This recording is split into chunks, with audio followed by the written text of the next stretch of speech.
Yeah, as hackers, as red teamers, we get really excited about executing these different adversary behaviors.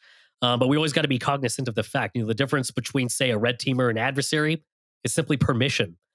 Yeah. When I teach my course, I definitely emphasize, as fun as adversary emulation is, you always got to have written scope. You got to have rules of engagement. You got to have explicit written permission from the network owners authorizing you to do these activities.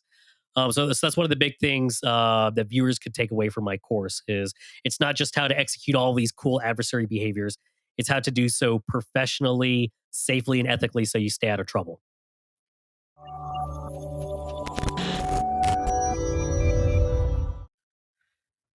Hello, and welcome to the Cybrary Podcast. My name is Jen Barnabee, and I'm one of the course managers here at Cybrary. And I'm so excited to welcome Michael Long of the MITRE Corporation today. Michael is a principal cyber adversary emulation engineer at MITRE Corporation and a former U.S. Army cyber operations specialist. He is currently creating a course for us that'll be on the Cybrary platform entitled MITRE ATT&CK Adversary Emulation Fundamentals. And it'll teach students how to apply attack to adversary emulation. Michael brings over 12 years of experience in offensive and defensive cyber operations and is a regular conference presenter and contributor to open source projects such as Metasploit, CALDERA, and the offensive Golang project. Michael holds a Master of Science in Information Security Engineering with the SANS Technology Institute and is working on his PhD in cyber operations with Dakota State University. Welcome, Michael. So glad to have you. Thanks, Jen. Thank you for the kind intro and really excited to be here. Cool. Well, let's just kick it off with the big question, and that is, what is adversary emulation? Yes. What is adversary emulation? Well, at its simplest, adversary emulation entails executing real world cyber adversary behaviors. So, really, we're taking a deliberate step to research, model, implement, and execute adversary TTPs. And in that way, when we're trying to assess and improve our cyber defenses, we're doing so against threats that are representative of those adversary behaviors you would likely see in the wild. So, summarizing all that, it's about executing real world adversary behaviors to assess and improve cybersecurity. All right. Yeah. I know when we were working on the course, you really stress a lot how important it is to have that real world, you know, idea of what adversaries are doing, because a lot of times pen testing and stuff like that doesn't really go at what's really happening out there in the wild. So it's just a really interesting discipline that you're kind of bringing to light in this course, which is so exciting. Um, Go ahead. Yeah. Yeah, I was just going to say, penetration tests, vulnerability assessments, red teams, those are all really great things to do. The things I encourage organizations receiving those assessments to ask is, are those assessments representative of real world threats? Oftentimes, the answer is no. And when that's the case, you're basically getting marginal value out of those types of assessments. So, adversary emulation was just a concerted effort to say, let's make sure the assessments we perform are in fact based on real world threats. In that way, when we're assessing and improving our devices and our security, we know that it'll actually mitigate the threats that we care about. Yeah, that's a great point. I know another thing you talk about in the course is sort of how, you might do an engagement and it has to be really geared toward what the organization is seeing, what the network owner is concerned about, the types of things they've actually seen happen. And then the other thing that you've brought up is how when you have sort of red team, blue team working, at the same time, they don't always work together, and adversary emulation can help with that kind of thing. Yeah, that's definitely a really interesting dynamic. For anybody that has been like a red teamer or a blue teamer for a while, you may realize that there's a natural lack of incentive between the two disciplines. In other words, your red teamers really want to beat the blue team. If they get detected, they sometimes perceive that as a failure on their part. Likewise, the blue teamers, they want to beat the red team. They want to keep them out. And the result is that oftentimes blue teams will just kind of throw up artificial barriers, and it just makes it difficult for the two disciplines to work together. We find that when we practice adversary emulation, it's no longer about red team fighting the blue team. Really, it's about emulating those behaviors that we know are taking place in the wild. So from red team's perspective, there's no reason to withhold the nature of the TTPs that they're executing because they are in fact taking place in the wild. For the blue teamers, because it's real world, they've got greater incentive to fix it. So to kind of simplify what that dynamic looks like, on a red team versus blue team, it can sometimes be adversarial. When it's an adversary emulation engagement, it's like, I'm now going to run scheduled task persistence. Did you detect it? Defender might say, no, can you run it again? So you get this really great feedback loop of red team and blue team working together. Yeah, that's awesome. I know another thing that you do in the course is you bring in a lot of tools and resources that the students can use when they're getting involved with adversary emulation, using ATT&CK, using the CTI available in ATT&CK, and the Center for Threat Informed Defense with their library of adversary emulation plans and stuff like that. And I wondered if you could talk a little bit about the different software and tools that you use in adversary emulation engagements. Yeah, the adversary emulation tooling is one of the topics I'm most passionate about. Broadly, when it comes to how do we do these adversary emulation engagements, what tooling do we use? It's typically a mix. It's a mix of publicly available tools and custom tools we make specifically for our engagements. So to give you some examples, if you were to peruse the attack pages, you will see a lot of off-the-shelf tools used by real-world adversaries. For example, these might be tools like Metasploit, PowerShell Empire, even Cobalt Strike. You'll see that real-world actors are in fact using these tools to conduct intrusions. And that makes our life as adversary emulation engineers really easy. It's like, okay, I want to emulate maybe Fin7 using Cobalt Strike. I can just go get Cobalt Strike and execute those same behaviors in the style of that particular adversary. So that's one of the easier use cases. Where things get a little bit more challenging, if not interesting, is when we're trying to emulate TTPs for which there really aren't any off the shelf tools that are publicly available. You typically see this in some of your really advanced actors. Think about those actors that may have done things like having portable encrypted file systems on target. For some of those really sophisticated actors, you generally have to implement the tools yourself. So you're basically opening up your IDEs, you're writing the source code, you're compiling it, or otherwise building it. And in those cases, typically it requires significantly more skill. It does entail more complexity. But when you work through it, you end up with a capability that is very representative of the adversary. And that could be really effective if you're trying to model those sophisticated threats an organization cares about. Yeah, that's awesome. I can imagine that can sometimes be really difficult. And I imagine you have folks on your team, different people have different strengths you can kind of pull together and work on, kind of try to come up with those tools that you need that you don't have publicly available like that. Yeah, and it's definitely a balancing act. When it comes to how you approach adversary emulation, how you implement these TTPs, you always got to weigh your different constraints. You've got a fixed amount of time. You've got different team members on your staff that have different skills. At the end of the day, it's a matter of how much time do you have? Are you able to get this thing done within the time that you have available? And it's definitely a constraint that's difficult to balance. You basically just do the best that you can. And one of the things I teach in the adversary emulation course is how do you start working towards reusable adversary emulation capabilities? So maybe for one engagement, you don't get like the pristine, authentic solution you want, but if you at least approach it with the idea of how do you sustain it, how do you build upon it going forward, maybe it's something that you could build on iteratively so that a couple engagements down the line, maybe it is something that's really authentic and representative of the adversary. Yeah, and I imagine some of our listeners may not know too much about adversary emulation. It's kind of seems like it's kind of a new discipline. You can tell me if I'm right about that. But I thought maybe it would be good if you could talk a little bit about a memorable engagement that you did, and sort of how it went, and give us an idea of what it's like. Yeah, so I guess to your earlier comments, Jen, I would say that adversary emulation is a fairly new discipline in comparison to everything else in cybersecurity. I really didn't start hearing about it until about 2014, 2015 timeframe. It very well could have been around before that, but that's when I started hearing about it. And since then, it's starting to become progressively more mainstream.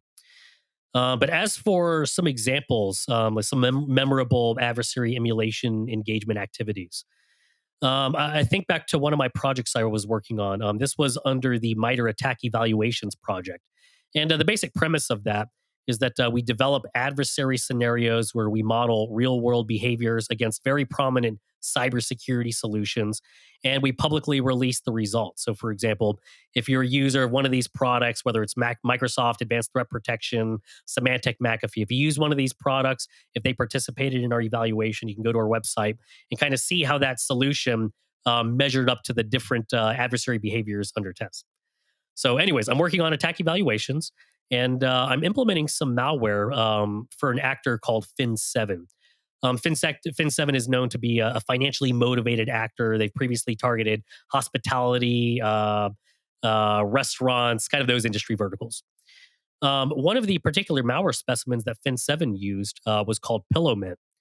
And Pillowmint is an interesting specimen. Basically, what it would do is after infecting a system, after deploying Pillowmint, it would try to scrape process memory looking for credit card information. And so this was a behavior that we wanted to emulate as part of our attack evaluations. So one particular day, I'm trying to emulate this specimen. I'm writing the code. I'm like, let's see, get a handle to the process, read process memory. I used regular expressions to find credit card information. After going through that exercise, at the end of it, I basically had a weaponized piece of malware that could scrape credit card information from memory. And I was a little bit mortified. I'm like, oh my God, if this gets into the wrong hands, this could really be abused by adversaries to cause serious harm. Mhm. So after going through that, I said, okay, this is the most realistic solution, but I have to scale it back. I have to defang it so that it won't cause harm elsewhere. So that's what I did. I basically introduced some weaknesses. I made it a little bit more fragile so that it wouldn't be useful operationally, but it was still running the same behaviors under test. So that was a really fun exercise. I basically demonstrated I have the skills to scrape credit card information from memory, but being the ethical hacker that I am, I figured out how can I do this in a way that mitigates the chances for abuse.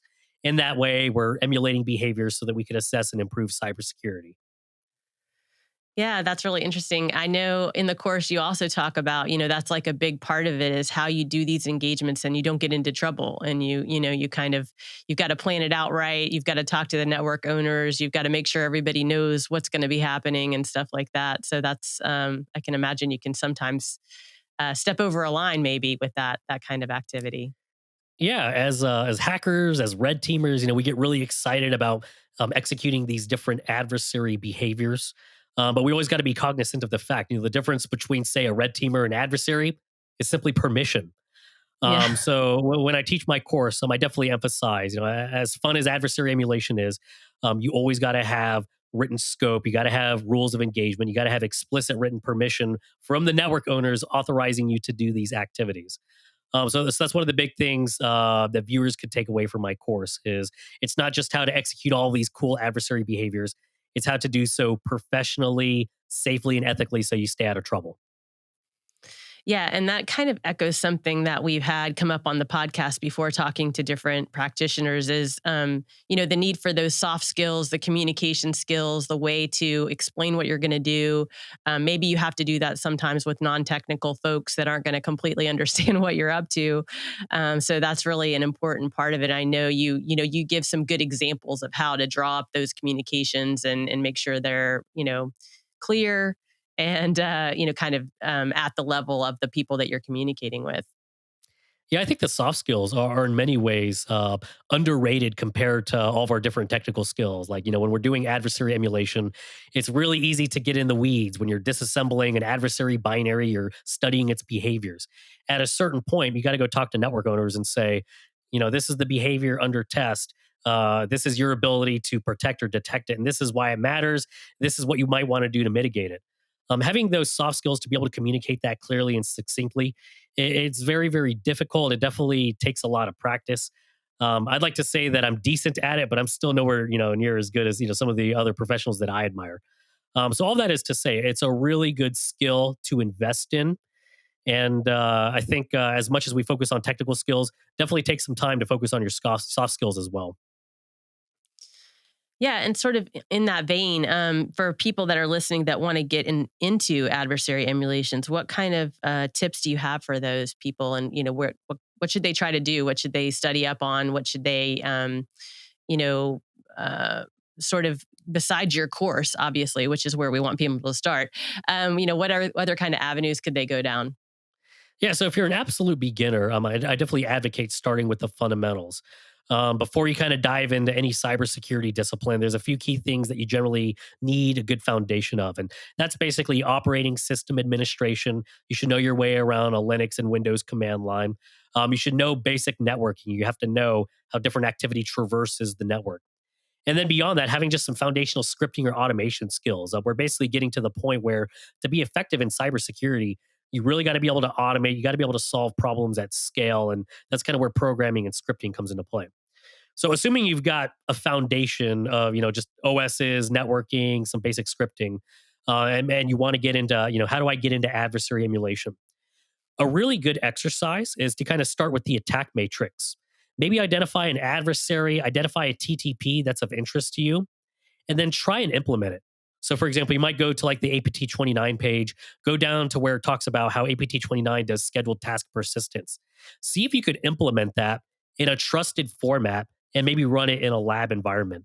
By going through that process, you'll gain a much greater understanding of attack, of TTPs, adversary behaviors. And then by implementing those behaviors, you'll really start to kind of apply everything that goes into adversary emulation. So, summarizing all that, start with the attack matrix, pick out some TTPs, and try to implement them in your lab. Yeah, that's great advice. I know in the course we run through some labs and you have the emulation of APT29 just as you mentioned. So I think what's great about that is I think it's really compelling when it's real world stuff, right? Like it's not made up. If somebody actually did this, you want to try to do it yourself. I think it's I think it's just very exciting. It's like, hey, look what I did, when you or when you're working with the team, something that you're able to accomplish like that. So I think that's really cool. Um, I wanted to ask you also about the upcoming summit. I believe it's still called a summit. I know there was some back and forth on that, but there's the Center for Threat Informed Defense involved with this Threat Informed Defense Summit that's coming up in December that MITRE is doing. And I wondered if you could talk a little bit about that. And I know that you're going to be doing sort of the first part of your course at the summit. So I wondered if you could talk about what you expect to do there. So, with the Seated Summit, what we're hoping to do is we're going to teach the Module 1 of the Adversary Emulation Fundamentals course. So, basically, we're going to start with what is adversary emulation? Why do we do it? And what are some high level practices in order to start applying adversary emulation in your day to day? So, we're going to kind of give the Adversary Emulation 101 Fundamentals module. After that, we're going to allow the attendees to have the option to basically take the assessment to earn the Adversary Emulation Fundamentals badge. Oh, And cool. if you're unfamiliar with like the MITRE Attack Defender certification path, for each course they have a number of badges that you could achieve by taking these assessments. So during the Seated Summit, we're going to allow our attendees to try and take the assessment to get the first badge. And then ideally, when the course gets released in its entirety, the other badges will be available for students to kind of work towards. So in that way, we're just trying to introduce the world to the adversary emulation course, and hopefully, it's something that viewers look forward to attending. Yeah, that's exciting. You can kind of walk away with something besides just a bunch of information in your head. You can kind of achieve something while you're there. So that's really cool, and get a live version of the course instead of the video version. So that's going to be cool.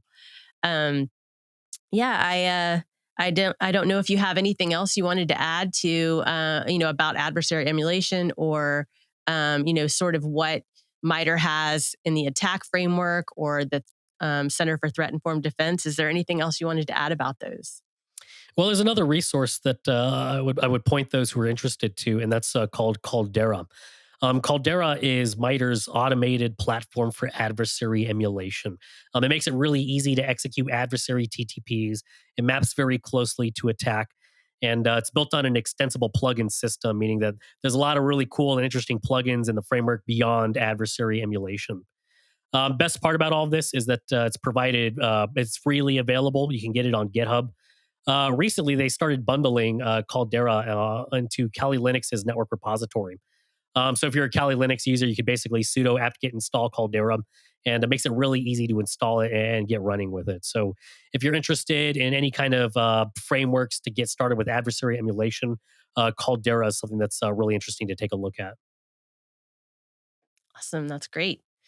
Well, cool. Well, I think we've gone through the questions I had. I'm so happy that you got to join us today, and really thank you for your time. I'm so excited about the course we're putting together. I know it's going to be a little while before it's out there, but I assure everyone listening that it's going to be a fabulous course.